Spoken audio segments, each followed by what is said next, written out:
Bismillahir Rahmanir Rahim.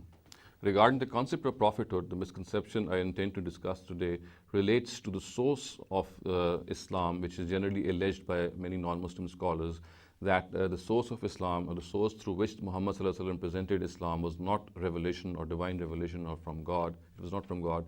It is alleged that he learned Islam, or what he thought Islam was, or what he presented in the name of Islam, from Jews and Christians. And one of the very famous incidents in this regard is Muhammad Sallallahu Alaihi Wasallam's contact with Buhayra the monk. We know that he was a famous monk who lived in his own monastery, and it is alleged that Muhammad Sallallahu Alaihi Wasallam learned a lot of things which he presented in the name of Islam from this particular monk. Now, it needs to be understood that this whole incident is mentioned in our hadith books, and as I will relate further on, that its chain of narration as well as its content both have been brought into contention by many hadith scholars, as they have shown, and they have clearly shown that not only that its chain of narration, but also its content is not worthy of any consideration, and it is an absolutely baseless incident. Now, the whole incident as it is recorded, I'll just try to summarize it. Of course, there are a number of details which occur in our hadith books, but primarily it is said that the Prophet Muhammad Sallallahu Alaihi Wasallam, when he was just 12 years old or 13 years old, he went out with his uncle Abu Talib to a journey to Syria, and some of the elders of the Quraysh were also in this journey. Now, it is said when they reached the monastery of Buhayra, they stopped there, and Buhayra welcomed them. And when he saw the Prophet, when he saw Muhammad Sallallahu Alaihi Wasallam, he immediately said that he has recognized the last Prophet of the world, and he is the chief of the worlds, and he is a mercy to mankind. And he also advised them to turn back, because he said that the Romans are after Muhammad Sallallahu Alaihi Wasallam, and they think that there is someone by his name would be soon born, has already been born, and they are after him. They've sent various people after him. So they must turn back, and they must not proceed with their journey. Now, it is also said that when people asked them, but what made him believe that he is the final prophet, he is the last prophet, he said that, well, the thing which made him believe was the seal of the prophethood, which he of course found in the prophets, beneath the prophet's shoulders, and also the second thing he said was that he saw the trees and stones; they were in prostration before the prophet, and this is what led him to believe that he was the last prophet.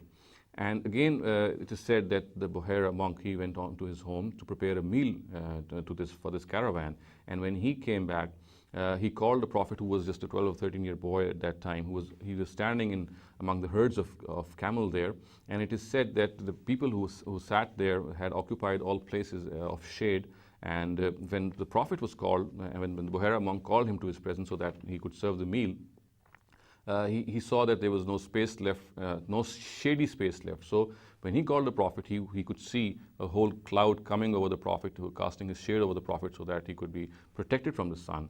And when he sat down, there was of course no place of shade. So he saw the tree branches bending over the Prophet in order to protect him from the sun.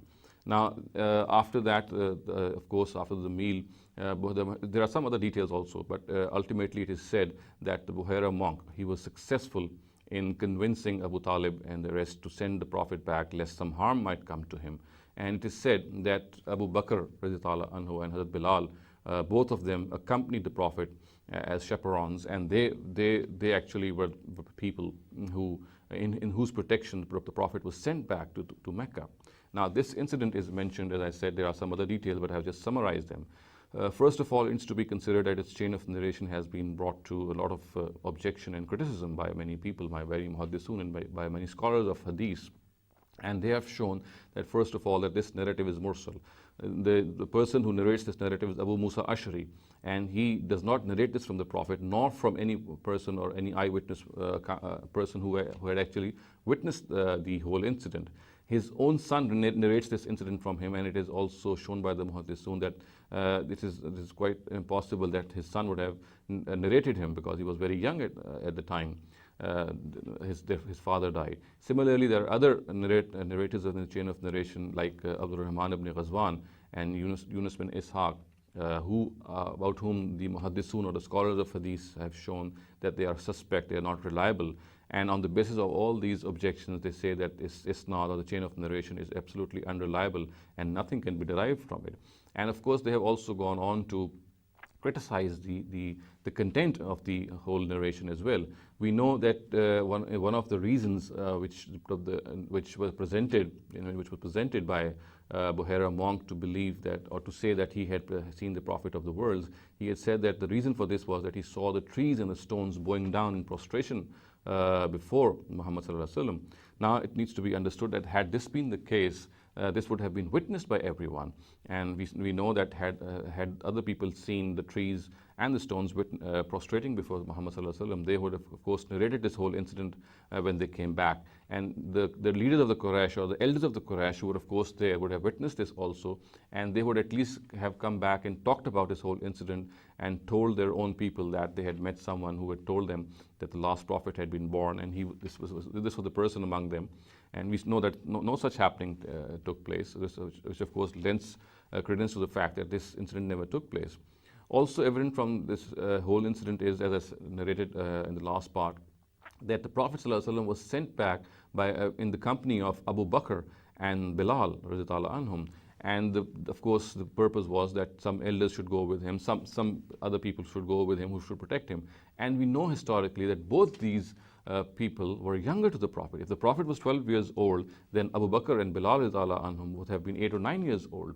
So there was no point in sending children to protect the Prophet on his way back journey to Mecca, which of course shows that this whole incident is nothing but a fabrication. So on the basis of all these objections, this incident cannot be regarded to be true. Muhammad sallallahu alaihi wasallam is a prophet of God. He was revealed divine messages. It was God himself who revealed divine revelations through him. It is mentioned in the Quran that it was not from his own self that he presented the wahi or what he presented in the name of Islam. It was whatever he received from God which he presented. And the fact that he had any Jewish or Christian connection, or for example he learned Islam from Buhayra the monk or some other Jew or Christian, this is an absolutely baseless allegation. أقول قولي هذا واستغفر الله لي ولكم ولسائر المسلمين والمسلمات.